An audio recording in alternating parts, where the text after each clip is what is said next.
Terlalu banyak yang saya dah lalui dan tempuhi, dan terus terang saya katakan perjalanan saya untuk sampai ke tahap ini bukanlah sesuatu yang mudah. Tapi ini adalah saya dan ini merupakan muzik saya.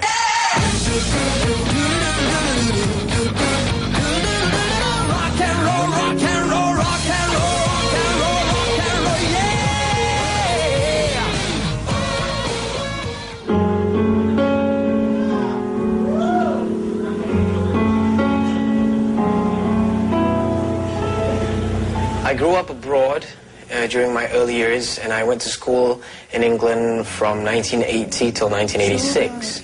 I was brought up in a very religious family which had different expectations from me, which exactly wasn't that encouraging with my musical interests.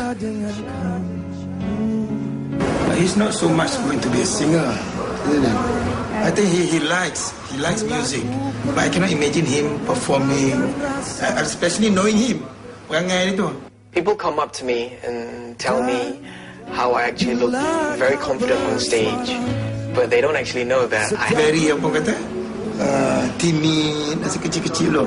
Feeling he was a very quiet boy. In fact, he's been quite quiet until his schooling age. And I think this has to do with, being in someone else's country, thinking, wow, these kids are so cool. And I was like, he doesn't like to meet people. I just can't imagine how he was going to be on stage one day. So I just felt like I didn't fit in very well with them. So I think that's where I got that from. Okay, ladies and gentlemen, this is my happiness. Our perception about him to take up singing seriously is a bit different lah. Kalau as a part-time, hobby, seronok-seronok tu, karaoke tu, then maybe it's acceptable lah. But to go seriously on singing, I don't quite see the future at that time. There was this one time when I was still in school. I remember I had saved up my pocket money to buy my own first acoustic guitar, and I used to hide my guitar under my bed so I could play with it every time I came back from school. Walaupun dia main gitar, dia masih boleh belajar. Jadi, in fact, dia murid contoh kat sekolah Mupa Sempak, sekolah kampung kita orang.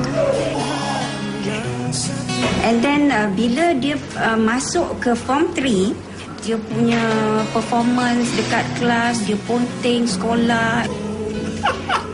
So, I really rasa so hopeless, rasa tak tahu nak cakap lah. Sampai ada one day tu, I came back from school. I couldn't stand it anymore. Gitar dia tu, my mom found it under my bed, and she actually flung it onto the outside of the house. And I have to tell you that I have never ever been so upset in my life. He was crying like macam orang kematian kucing, kematian pet kesayangan lah. And how I actually wanted to fix the guitar. Habis tu adik dia pun turun pergi ambil this hammer dengan paku.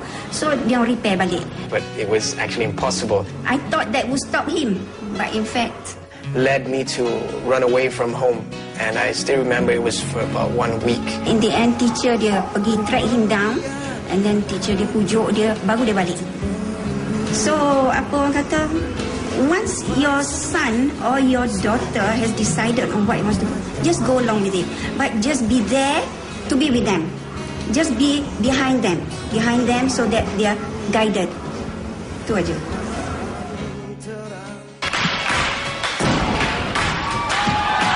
Yes, I feel this one. This is more like it.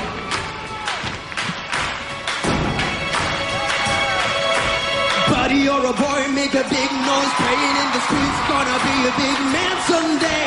Mud on your face, big disgrace, kicking your can all over the place, singing, we will rock you. In fact, when Faizal nak masuk 1 million pun, he came to see us for our blessing. I want him to be himself. Let him be free. So if we have given our blessing, we might as well follow him. And he said, you know what does it mean when you are an artist? Life won't be the same anymore for you.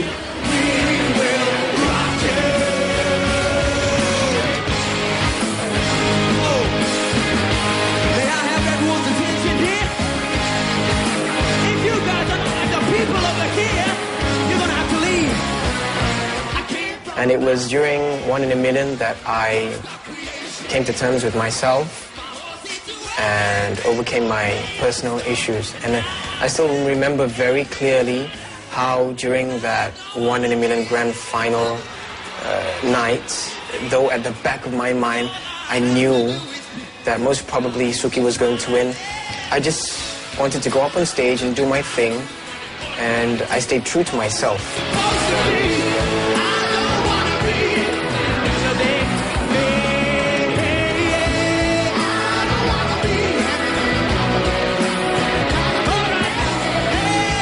I think he has done his best, and I think if he were to win, I think he deserved it that time, but he didn't get it.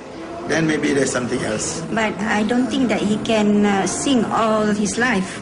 You sing because kalau if you are a singer, the voice actually is your asset, and your voice might not last forever. After all these years and thinking about all the things I've gone through, what my parents have done for me is actually with best intentions for me, and they only want the best. With all that, I just love them so much. I just love them immensely.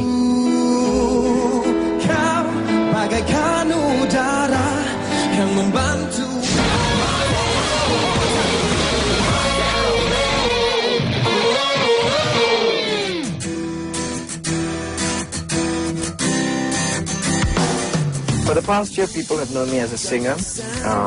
I never expected myself to be in this situation, this position at the moment, because I wasn't actually really fond of being a singer. I've always wanted to be, someone in a band, playing a musical instrument, being a songwriter for the band. Yeah, I saw potential in Faizal to become a huge star. I was thinking I got to do something with him. I remember Izam sent me a text saying that he had a very interesting proposal for me. I don't know what year at that time, but now after that I knew. But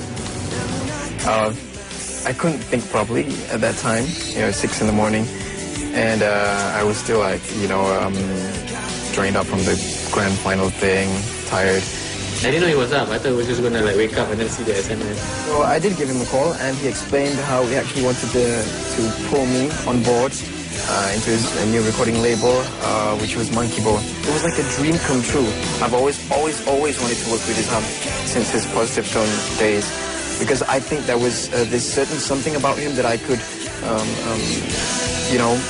work with him, and I kind of saw this chemistry thing between me and him. We had the same wavelength about music, and then there's the freedom of wanting to do what I want to do.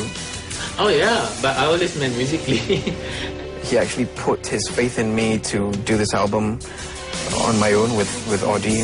Now everybody was confused because why Audi? Audi is known as a pop dance producer, but I know Audi is more than that. I know he can write really good songs, and he's not stuck with the normal conventional way of songwriting. So the songwriting process was very interesting on this album, on this project. I don't think I've done this before. It doesn't sound like what people think Audi would write, and it doesn't sound like what Faizal would have written had he worked alone. So this partnership is really great. To me, it feels very John Lennon, Paul McCartney, very George Martin and the Beatles. So there was this one session where I just came to his studio, and then I have a guitar, and he will start playing little riffs, or I'll start banging something on the keyboard, like a piano riff or a drum bit, and told him what I listened to, and gave him a few samples or examples of the music that I wanted my album to sound like. We'll just do little pieces of things like that, changing. And sometimes he'll play something nice, and then we will stop and then say, hey, maybe we can develop this. Because we worked very well. The chemistry was so strong. The bonding was so strong. I never actually thought I'd be working with someone this much, and I never thought I'd be loving working with someone this much. And that's how we got a lot of the songs that we worked on together. And it sounds very him, because it's there's a part of him in the song, and it's you can see his stamp on it. I had 2 tracks in this album where I actually had a lot of fun. Those 2 songs would be Aku.Muzik.Kamu and La Da Di Dam. As for La Da Di Dam, I think it was very, very fun because we never took the song very seriously. I'm not kidding. I just came up with a riff, and Ori came up with the melody, we came up with a cool arrangement, and I came up with some really cool lyrics with Audie, and that was just about it. It was just like having fun. We never thought of that song being that fun, and we never thought that song would actually be a hit among the listeners. So we're happy that we actually got loose and didn't, we weren't so uptight about, the song and everything. So it was just fun. I think the next big thing on my mind that I would actually want to do, apart from songwriting and producing, is actually having my own band. Yeah, Faizal told me that he wants to front a band, a rock band, which I think is cool. I'm looking forward to do this, though I haven't actually had any auditions to, get my own lineup.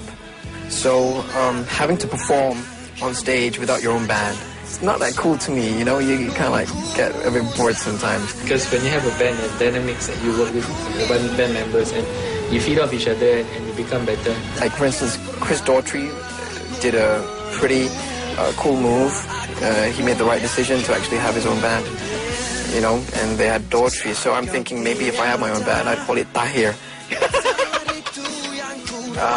But whatever it is, I think that having your own band is a must for a rock singer like me. But I hope you still be Faizal Tahir, the solo artist with a band backing him. So yeah, Faizal, we should have his own band, and we'll always make sure that whenever you perform, that he will have a band.